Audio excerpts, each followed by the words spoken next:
బహుశా దేశ చరిత్రలోనే విద్యుత్ శాఖల్లో పనిచేసేటువంటి కార్మికుల భద్రత కోసం మొట్టమొదటిసారి ఇంత పెద్ద ఎత్తున గతంలో జీవిత బీమాలు ఉన్నప్పుడు కూడా 5 లక్షల వరకు ఉండేది.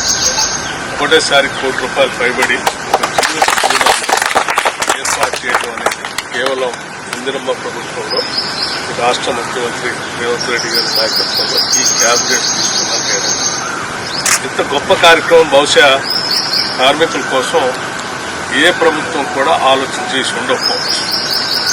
ఒక కార్మికుడు తను చేసే పని ప్రమాదకరమైనటువంటి పని అని తెలిసినప్పుడు కూడా గత ప్రభుత్వాలు ఇప్పుడు కూడా దీనిపై దృష్టి సారించింది.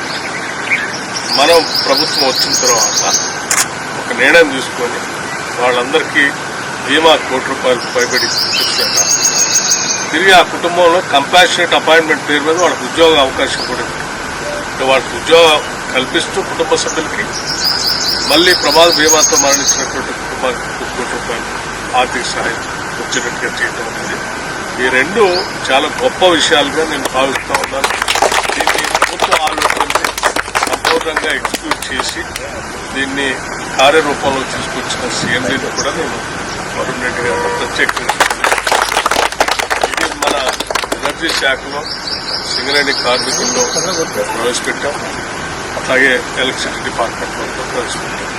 కొన్ని లక్షల మంది పనిచేసేటువంటి కార్మికులకు ప్రత్యేకంగా ఉపయోగపడే ఈ కార్యక్రమం నిజంగా ఈ ప్రభుత్వం యొక్క బాధ్యతకి నిబద్ధతకి ఈ మనకున్నటువంటి కన్సర్న్కి మానవత్వానికి ఒక ప్రతీక.